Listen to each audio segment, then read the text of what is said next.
Primeira carta de Paulo a Timóteo. Capítulo 1. Eu, Paulo, sou apóstolo em missão especial por Cristo, nossa viva esperança. Sob o comando de Deus, nosso Salvador, escrevo a você, Timóteo, meu filho na fé. Desejo tudo de bom para você da parte do nosso Deus e de Cristo. A caminho da província da Macedônia, aconselhei você a permanecer em Éfeso. Pois bem, não mudei de ideia. Fique firme no comando, de modo que o ensino continue a ser ministrado.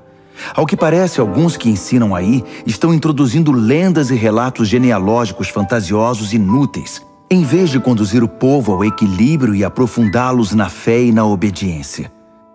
A essência de tudo que enfatizamos é simplesmente o amor. Amor não contaminado por interesse próprio e fé corrompida, ou seja, uma vida aberta para Deus. Os que se distanciam da essência logo se perdem num labirinto de futilidades. Eles se apresentam como especialistas em assuntos religiosos, mas a despeito de toda a eloquência, não sabem o que estão falando. É verdade que a orientação moral e o conselho são necessários, mas vale lembrar: como dizer e a quem dizer são tão importantes quanto o que dizer.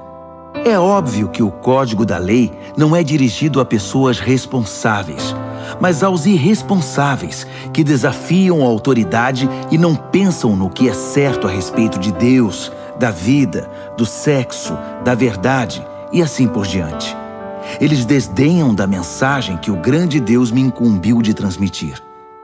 Sou grato a Jesus Cristo, que me julgou capaz de cumprir esta tarefa, mesmo que eu não merecesse confiança. Você sabe, Ele me confiou este ministério. As únicas credenciais que eu trouxe foram agressão, intolerância e arrogância. Mas fui tratado com misericórdia, porque não sabia o que estava fazendo. Não sabia contra quem lutava. A graça, misturada com a fé e o amor, foi derramada sobre mim e dentro de mim. E tudo por causa de Jesus. Aqui está uma palavra que você pode levar no coração e confiar nela. Jesus Cristo veio ao mundo para salvar os pecadores. Eu sou a prova, o pecador público número 1, de alguém que jamais conseguiria nada, a não ser por pura misericórdia. E agora Ele me apresenta como prova de sua paciência sem fim aos que confiam nele para sempre. Profunda honra e esplendorosa glória ao Rei de todos os tempos, Deus único, imortal, invisível, sempre e sempre. Amém. Estou passando essa tarefa a você, meu filho Timóteo. A palavra profética dirigida a você nos preparou para isso. Todas aquelas orações serão atendidas para que você faça um bom trabalho e seja destemido em sua luta e apegado à fé. Afinal, estamos numa guerra.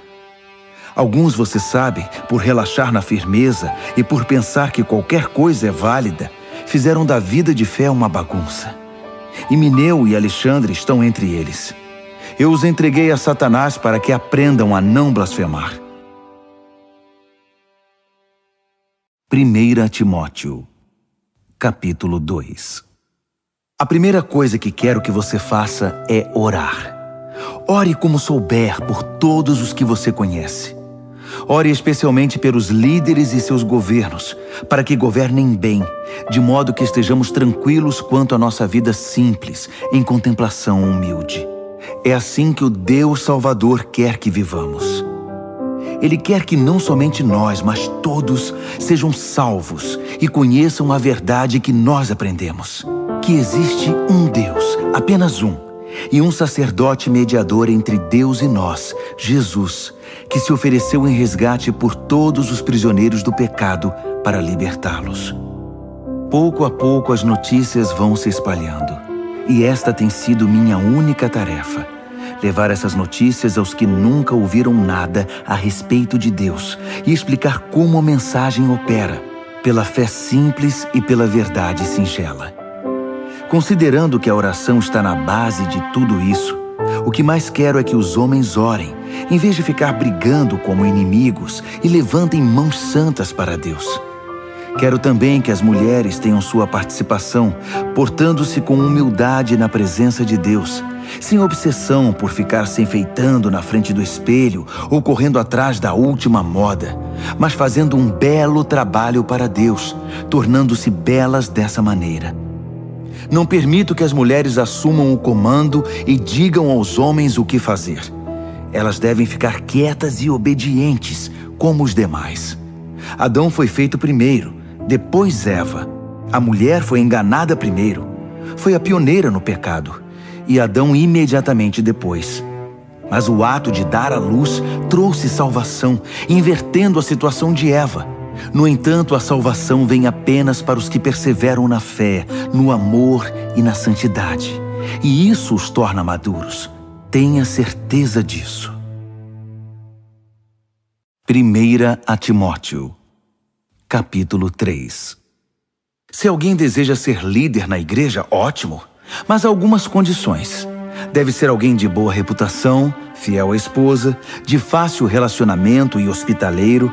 Deve entender do que fala, não ser muito chegado em vinho e não ser controlador, mas gentil. Não deve ser sensível demais a críticas, nem movido pela ganância. Deve administrar bem seus negócios, ser atencioso para com os filhos e respeitado por eles. Pois se alguém não é capaz de lidar com os próprios negócios, como poderá cuidar da igreja de Deus? Não deve ser novato na fé, para que a posição não suba a cabeça, e assim não caia na armadilha do diabo. O mesmo vale para os que querem servir em outras funções na igreja. Cristãos sérios, sem falsidade e não muito chegados em vinho, e que não estejam no ministério pensando em ganho pessoal. Devem ter respeito pelo mistério da fé, não usando a posição em proveito próprio. Eles devem ser testados. Se mostrarem que são capazes, que assumam sua função. Nenhuma exceção deve ser feita às mulheres. Para elas, as mesmas qualificações, sérias e confiáveis. Não devem ser faladeiras, nem muito chegadas em vinho. Quem serve na igreja deve ter compromisso com o cônjuge, ser atencioso com os filhos e cuidadoso nos negócios.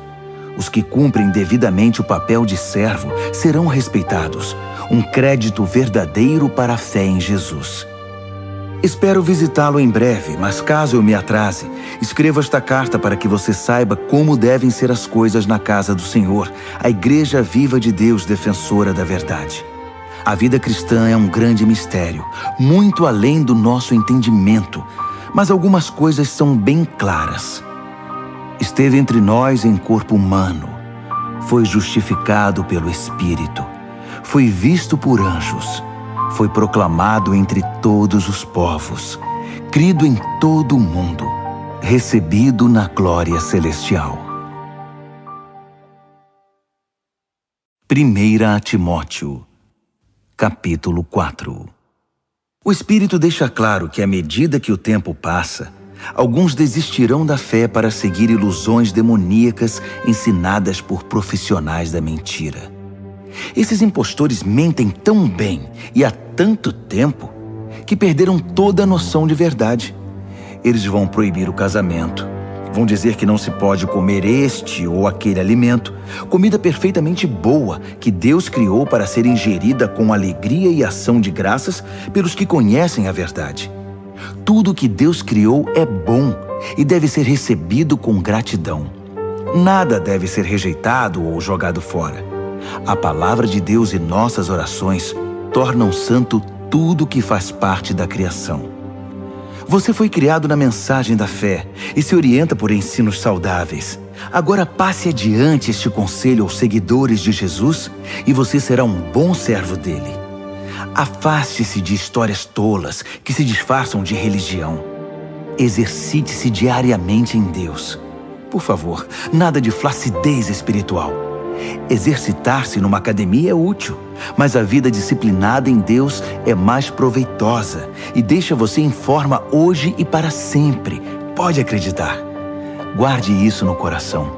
É por isso que nos lançamos de corpo e alma nesta aventura.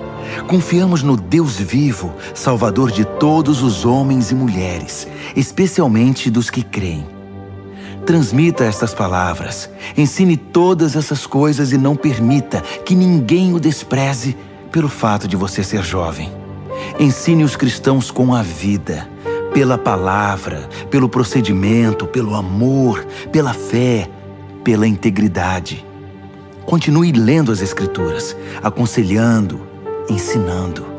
Quanto ao dom especial do ministério concedido quando os líderes da igreja impuseram as mãos sobre você, mantenha-o puro e ativo. Cultive estas coisas. Mergulhe nelas. Todos perceberão quanto você amadureceu. Fique firme em seu caráter e em seu ensino. Não se desvie. Apenas fique firme. Você e seus ouvintes vão experimentar a salvação. 1 Timóteo, capítulo 5. Não seja grosseiro nem impaciente com o ancião. Trate-o como se fosse seu pai e os jovens como se fossem seus irmãos. Respeite as mulheres idosas como respeitaria sua mãe e as jovens como se fossem suas irmãs. Cuide das viúvas que não têm recursos. Se uma viúva tem parentes que podem cuidar dela, eles devem aprender que a religião começa em casa e que devem retribuir com gratidão pelo que têm recebido. Isso agrada muito a Deus. Você pode considerar viúva legítima aquela que deposita toda a esperança em Deus e ora constantemente pelas necessidades dos outros e pelas necessidades dela. Mas uma viúva que explora as emoções e o bolso dos outros, não há o que fazer com ela. Ensine estas coisas ao povo para que todos saibam como agir em família. Qualquer um que não cuide dos membros necessitados da família está rejeitando a fé. É pior que se recusar a crer. Designe algumas viúvas para o ministério especial de dar assistência. Elas deverão receber em retribuição sustento da igreja. Elas devem ter mais de 60 anos de idade e um único casamento. Devem ter reputação de saber criar os filhos, ajudar as pessoas de fora e os cristãos desanimados, aflitos e problemáticos. Não inclua viúvas jovens nessa lista. Tão logo sejam incluídas na lista, vão querer sair dela, mais dispostas a arrumar outro marido que a servir a Cristo dessa maneira. E ao quebrar sua palavra, corre um risco de ir de mal a pior, desperdiçando seu tempo em conversas fúteis e fofocas. Não. Prefiro que as viúvas jovens sigam a vida, se casem, tenham filhos, administrem o lar e não deem motivos aos seus críticos para acharem nelas alguma falta. Algumas delas já se desviaram seguindo Satanás. Qualquer mulher cristã que tenha viúvas na família é responsável por elas. Elas não devem ser empurradas para a igreja. A igreja já tem trabalho suficiente com as viúvas que precisam de ajuda. Dê um prêmio aos líderes que fazem um bom trabalho, especialmente aos que se esforçam na pregação e no ensino. As Escrituras dizem: não amordace o boi que trabalha, e o trabalhador merece seu salário. Não dê ouvidos a nenhuma reclamação contra um líder que não seja apoiada por 2 ou 3 testemunhas idôneas. Se alguém cair em pecado, chame-o à responsabilidade. Os que estiverem inclinados a fazer o mesmo irão aprender a lição. Deus, Jesus e os anjos me apoiam nessas instruções. Cumpra-as sem parcialidade e sem partidarismo. Não se precipite em indicar alguém para cargos de liderança na igreja. Se alguém estiver envolvido num pecado grave, você não vai querer se tornar cúmplice involuntário, não é? De qualquer maneira, cuide muito bem de você mesmo. Não se importe muito com o que os críticos vão dizer. Siga em frente e beba um pouco de vinho, por exemplo. É bom para a digestão e um bom remédio para o mal que aflige você. Certos pecados são grosseiros e devem ir direto a julgamento. Os pecados de alguns só se manifestam muito tempo depois. O mesmo acontece com as boas obras. Algumas são evidentes, mas nenhuma delas permanece oculta para sempre. 1 Timóteo, capítulo 6. Quem for escravo deve fazer o melhor, respeitando o seu senhor, para que os de fora não falem contra Deus e contra nosso ensino por causa do seu comportamento. Escravos que trabalham para senhores cristãos façam ainda mais. Os senhores deles são também seus irmãos amados. Esses são os assuntos que eu quero que você ensine e pregue. Se algum líder começar a ensinar outra coisa, rejeitando as palavras sólidas do Senhor Jesus e nossa instrução piedosa, diga o que eles são: rios poluídos de ignorância que contaminam tudo com inveja, controvérsia, maledicência e fofocas. De vez em quando há uma epidemia de traição, e a verdade passa a ser apenas uma lembrança remota. Eles pensam que a religião é um meio de conseguir lucro rápido. Uma vida consagrada traz lucro, mas esse lucro é a rica simplicidade de ser você mesmo na presença de Deus. Considerando então que entramos no mundo sem um centavo e que sairemos dele sem nada, se temos pão na mesa e sapatos nos pés, é o bastante. Mas o líder que está apenas atrás de dinheiro se destruirá rapidamente. A cobiça por dinheiro traz problemas, apenas problemas. Depois de entrar por esse caminho, alguns se desviam inteiramente da fé e amargam seu arrependimento pelo resto da vida. Mas você, Timóteo, homem de Deus, fuja de tudo isso. Corra atrás de uma vida justa, uma vida de contemplação, fé, amor, perseverança, cortesia. Corra a toda velocidade na fé. Busque a vida eterna, pois fomos chamados para ela. A vida que você abraçou tão fervorosamente na presença de tantas testemunhas. Exorto você na presença do Deus doador da vida e diante de Cristo, que ficou firme na presença de Pôncio Pilatos e não retrocedeu um só milímetro. Guarde esse mandamento com seriedade e não vacile. O Senhor Jesus Cristo está voltando.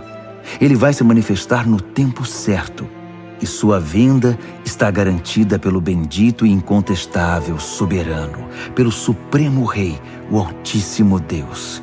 Ele é o único que a morte não pode tocar. Sua luz é tão brilhante que ninguém pode chegar perto. Ele nunca foi visto por olhos humanos. Olhos humanos não conseguem percebê-lo. A ele toda a honra e o domínio eterno. Amém. Diga aos ricos na riqueza deste mundo que deixem de lado a empáfia e a obsessão por dinheiro que está aqui hoje e desaparece amanhã. Diga-lhes que busquem Deus, que ajunta muitas riquezas que jamais conseguiríamos administrar, e façam o bem, para que sejam ricos em ajudar os outros e sejam para lá de generosos. Se agirem assim, irão ajuntar um tesouro que vai permanecer, e ainda obterão a vida que é a verdadeira vida. Quanto a você, meu prezado Timóteo, guarde o tesouro que recebeu. Guarde-o com sua vida. Evite a religião de aparências e a confusão praticada pelos que se denominam sábios. Pessoas enredadas em muita conversa podem perder a essência da fé. Que a graça transbordante guarde você.